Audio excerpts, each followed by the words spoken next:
Party. Thank you, Mr. Giggs. It's a real pleasure to serve under your chairmanship, the first of very many for me, I do hope.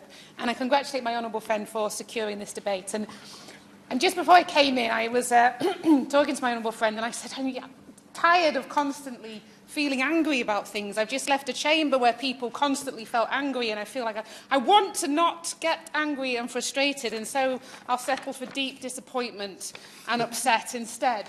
Because it is significant.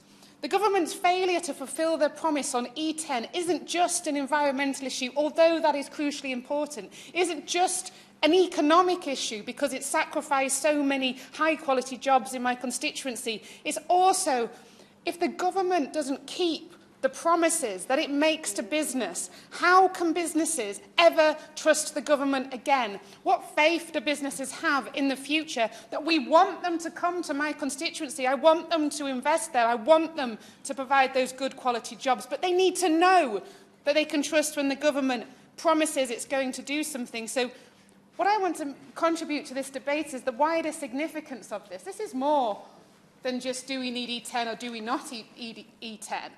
This is, do we need a government that fulfils its promise to business, especially in the uncertain years ahead? Now, Vivergo closed, and they announced they were closing on the 2nd of August because the government didn't introduce the E10 as they promised. They've closed their headquarters, which is in my constituency, and they've consolidated all the Vivergo staff into one of the Salten chemical parks over in the east of Hull. Now, the government did pass the TFO in 2018, but it has continued to drag its heels on the introduction of E10. And Mark Chesworth, the managing director of Vivergo, said that it was the government's fault that the closure had to be made because the political indecision had a highly damaging impact on businesses and jobs and left it vulnerable to a changeable market conditions. Now, it's difficult in this debate to put across to you the significance that Vivergo had in my local area.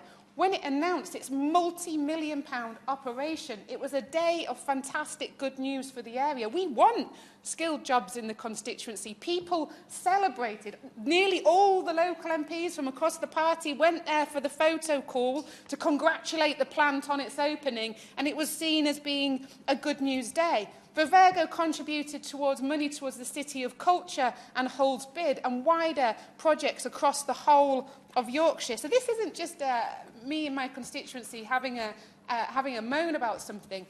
The government needs to understand the significance is far wider than just the constituency of Hull West and Hessle. But we know in Hull West and Hessle that we need jobs maybe more than other areas in the country. 7.9% of our population is claiming job seekers allowance, which is more than double the UK average. And a report by the think tank Centre for Cities found that Hull has the lowest average wage in the country at £376 a week. Now, we want those high-skilled, high-paying jobs like the ones Vivergo were providing.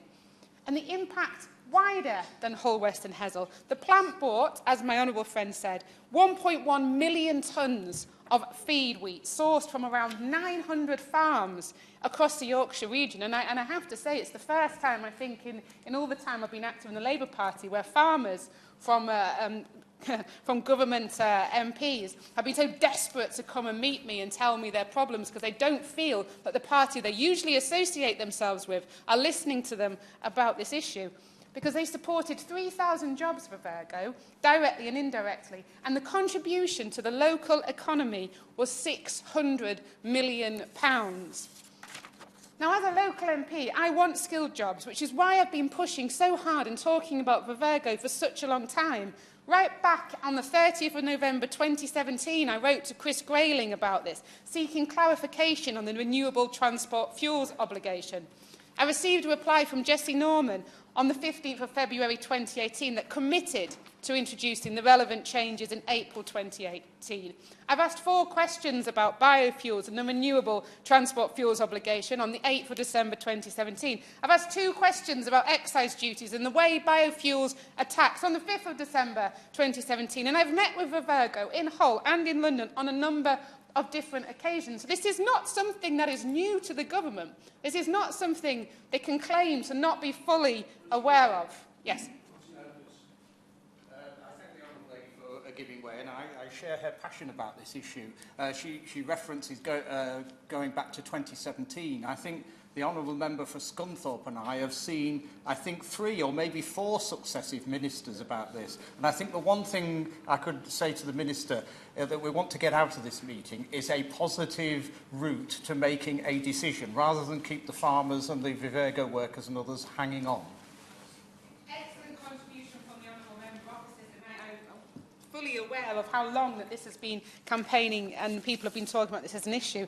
But it's not just that the incompetence and the lack of commitment, energy, dedication, the dereliction of duty, add in your own adjective here to describe this government, that has cost families in my constituency their jobs and their income. But as I mentioned at the beginning of my speech, the damage goes much further.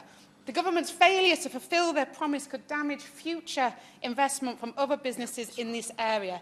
Therefore, it is vital, if for that reason and no other, that the government keeps its promise on E10 and takes immediate action.